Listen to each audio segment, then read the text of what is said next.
Благодарам. Јас за Дејан Зафиров можам надолго и на широко да изборувам. Меѓутоа, јас напишав нешто и се надевам ќе ви биде интересно ова. Ќе се обидам да не биде само читање, туку кажување, меѓутоа ова ќе ми служи како потсетник. На почетокот би ви дал еден предизвик, дали можете од сега па натаму да седнете вака како што се седи убаво и да почнете да броите од 1 до 5300. И сега прашање, колкумина од вас, верувам дека многу малку кој ќе се напати тоа да го направи. Прво ќе се речи, па зошто тоа да го правам? Зошто сега? Тоа не е ништо посебно.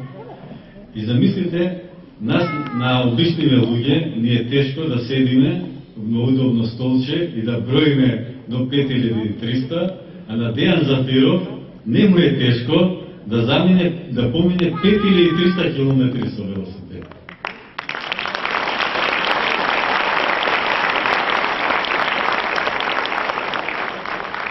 И се прашуваме какви се тие луѓе што прават такви подвизи.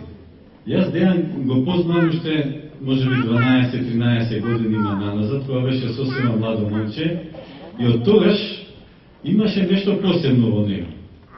Тогаш не беше како сега што ги нарекуваме овие лица со посебни потреби или лица со хендикеп и така натаму. Тој си беше најобично момче, како и секој друго, меѓутоа имаше некои посебни квалитети во смисла секојаш беше скромен, смирен, интелигентен, добродушен.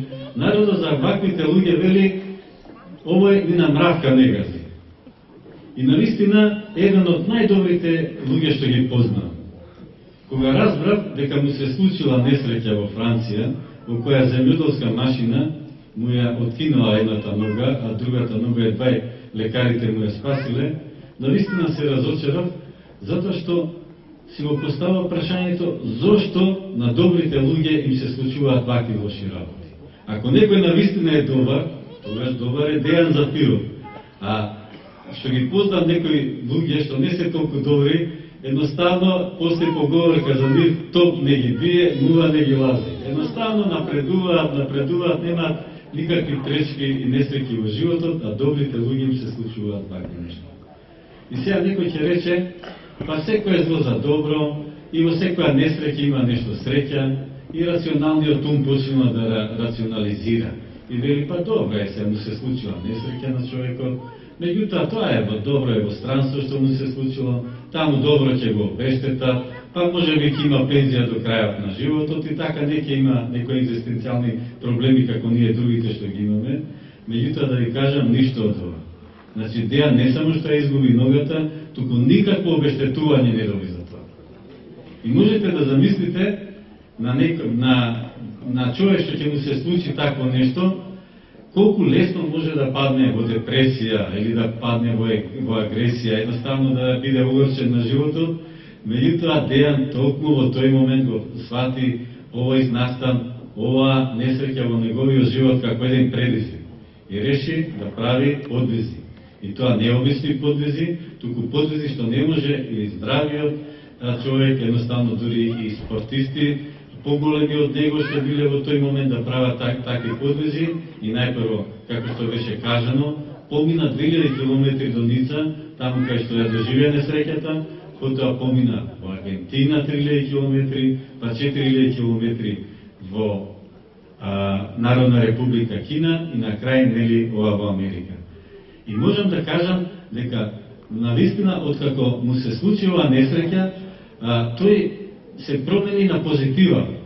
Во секој поглед стана цврста личност, стана личност со силен дух и така натаму.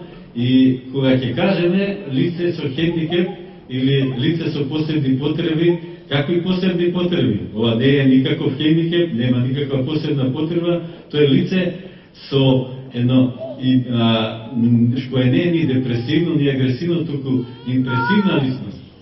Во изминатите неколку години, кога ги правеше овие подвизи, беше прогласен неколку пати за лице на годината. А јас велам, не е лице на годината, вакви луѓе се среќаваат еднаш во животот. И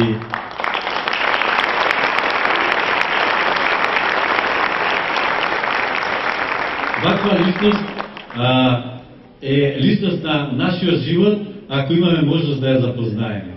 Пред известно време најдов еден податок во кој се вели дека на Филипините бил пронајден некој бисер што тежел 6,37 килограми, значи околу 6 килограми, и навистина можете да замислите бисер толку голем, толку тежок.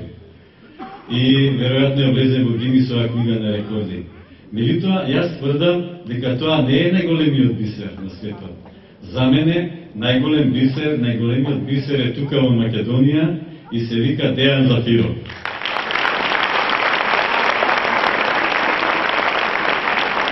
И тежи 10 пати повеќе, околу 60 килограми. Со сите тие поljски мускули и на телото што ми остана. И на крајот само да кажам дека сум благодарен на Бог што кај нас испратил еден ваков бисер, еден ваков дијамант. Благодарам.